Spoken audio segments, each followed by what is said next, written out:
Hello friends, welcome to my YouTube channel पर आपका स्वागत है दोस्तों। हमारा आज का वीडियो है द्रौपदी के बारे में कुछ दिलचस्प तथ्य जिनके बारे में कोई नहीं जानता। आप भी जानकर रह जाएंगे हैरान। द्रौपदी को पंचाली पंचाली यक्षसेनी महाभारत के 5 महान वंशों की पत्नी और श्रेंदी के नाम से भी जाना जाता था। द्रौपदी का चरित्र अनोखा है। पूरी दुनिया के इतिहास में उस जैसी को दूसरी कोई स्त्री नहीं हुई। महाभारत में द्रौपदी के साथ जितना अन्याय होता दिखता है, उतना अन्याय इस महाकथा में किसी अन्य स्त्री के साथ नहीं हुआ। द्रौपदी संपूर्ण नारी थी। आइए जानते हैं द्रौपदी के बारे में कुछ ऐसी बातें जिसके बारे में किसी को नहीं पता। द्रौपदी के 5 के बजाय 14 पति हो सकते थे। ऐसी कहानियां सुनने में आती कि द्रौपदी अपने पूर्व जन्म में ऐसा पति चाहती थी जिसमें 14 गुण हो। भगवान शिव ने उसे वरदान दिया था कि परंतु किसी भी व्यक्ति में 14 गुण ना मिलने के कारण उन्होंने उससे कहा कि वह 5 व्यक्ति की पत्नी बनेगी जिनमें सामूहिक रूप से 14 गुण होंगे। द्रौपदी ने भगवान शिव से कहा कि उसे ऐसा पति प्रदान करे जिसमें वे सभी श्रेष्ठ गुण 5 हो जो एक पुरुष में होने चाहिए: धर्म, शक्ति, धनुर्विद्या का कौशल, दिखने में सुंदर, धैर्य आदि। द्रौपदी चुप रहकर सहन करने में विश्वास नहीं रखती थी। द्रौपदी एक निडर महिला थी जो प्राचीन काल की महिलाओं में बहुत कम देखने को मिलता था। जब उसका अपमान हुआ तो उसने हस्तिनापुर के राजा धृतराष्ट्र से सीधे न्याय की मांग की थी। पुनः जब वह सरेंद्री के वेश में थी, जब राजा विराट के साले कीचक द्वारा उसका अपमान किए जाने पर उसने राजा विराट से सीधे न्याय की मांग की थी। औरतों की रक्षा न कर पाने के कारण उसने खुलेआम इन दोनों राजाओं की निंदा की थी। यहाँ तक कि उसने महान योद्धाओं जैसे भीष्म, द्रोण, कृपाचार्य तथा अपने पतियों की भी खुलेआम निंदा की, क्योंकि वे चीरहरण के दौरान उसे अपमानित होने से बचा नहीं सके। द्रौपदी का कभी बचपन नहीं था। द्रौपदी के पिता तथा पंचाल के राजा द्रुपद ने द्रौपदी का निर्माण केवल एक ही उद्देश्य से किया था: कुरु राजवंश को नष्ट करने के उद्देश्य से। ऐसा इसलिए क्योंकि कुरु राजवंश ने द्रोण को संरक्षण दी थी, जिन्होंने अपने शिष्य पांडव और कौरवों की सहायता से पंचाल पर विजय प्राप्त की थी तथा पंचाल का विभाजन किया था। तथा द्रौपदी एक वैश्य के रूप में ही उत्पन्न हुई थी जिसे न तो बचपन मिला, न पालन, न पोषण। दक्षिण भारत में ऐसा माना जाता है कि द्रौपदी काली का एक अवतार थी जिसका जन्म सभी अभिमानी राजाओं के विनाश हेतु भगवान कृष्ण विष्णु को एक अवतार थे जो देवी पार्वती के भाई थे की सहायता करने के लिए हुआ था। यही कारण है कि द्रौपदी अग्नि से उत्पन्न होने के बावजूद भी उन्हें भाई बहन माना जाता है। द्रौपदी को अपने पतियों पर विश्वास नहीं था। द्रौपदी प्रतिशोध के लिए चिल्लाई, परंतु उसे संदेह था कि उसके पति उसका अपमान का बदला लेंगे। उसके अपहास आपस संदेह करने के लिए कारण था। उन्होंने अपनी बहन के पति जयद्रथ का वध नहीं किया, जबकि जयद्रथ ने ही अपने रथ पर बिठाकर उसे घर से बाहर यह कहते हुए निकाला था कि वह उसे अपनी रखेल बनाएगा। उसी प्रकार जब पांडव अपने ज्ञातवास के अंतिम वर्ष में थे, तब उन्होंने इस डर से कीचक का वध नहीं किया कि कोई उन्हें पहचान ना ले। चीरहरण के समय दुर्वासा ऋषि द्वारा द्रौपदी को बचाने के पीछे भी एक रोचक कहानी है।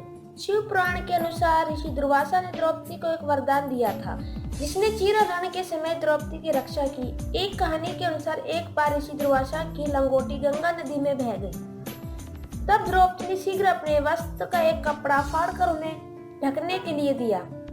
तब ऋषि ने उसे वरदान दिया जिसका उपयोग तब हुआ जब दुशासन ने द्रौपदी को नग्न करने का प्रयत्न किया और कपड़े की एक न अंत होने वाली पट्टी न द्रौपदी की रक्षा की।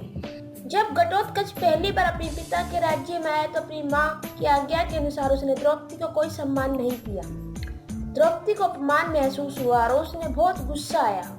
वह उस पर चिल्लाई कि वह एक विशिष्ट स्त्री है, वह युधिष्ठिर की रानी है, वह ब्राह्मण राजा की पुत्री है तथा उसकी प्रतिष्ठा पांडवों से कहीं अधिक है। और उसने अपनी दुष्ट राक्षसी माँ के कहने पर बड़ों ऋषियों और राजाओं से भरी सभा में उसका अपमान किया। हिडिंबा का बदला। द्रौपदी ने घटोत्कच को एक भयानक श्राप दिया कि उसका जीवन बहुत छोटा होगा तथा वह बिना किसी लड़ाई के मारा जाएगा, जो एक क्षत्रिय के लिए भयानक स्थिति होती है।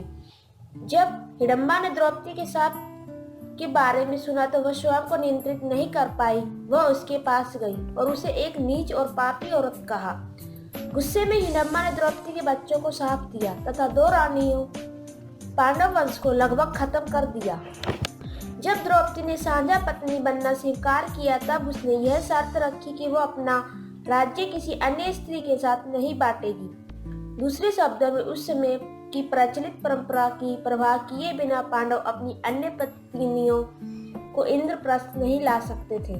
हालांकि अर्जुन एक पत्नी को लाने में सफल हुआ। वह कृष्ण की बहन सुभद्रा थी और कृष्ण की थोड़ी सी सलाह से उसने घर में प्रवेश करने का रास्ता बना लिया।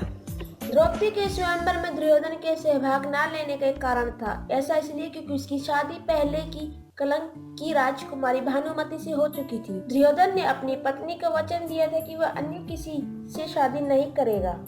उसने अपने वचन को निभाया भी था। पांडव इस बात पर सहमत हुए थे कि एक समय में केवल एक भाई ही द्रौपदी के कक्ष में प्रवेश करेगा और उस समय अन्य कोई भाई कक्ष में प्रवेश नहीं करेगा। वह भाई जो कक्ष में प्रवेश करेगा वह अपने जूते दरवाजे पर रखा देगा। इसका उल्लंघन करने पर कड़ी सजा होगी। अपराधी को तुरंत ही 1 वर्ष के लिए वनवास जाना होगा। एक दिन युधिष्ठिर द्रौपदी के कक्ष में था, तभी एक कुत्ते ने दरवाजा के बाहर से उनके जूते चुरा लिए। इस बारे में अनजान अर्जुन ने कक्ष में प्रवेश किया और अपने बड़े भाई की द्रौपदी के साथ देख लिया।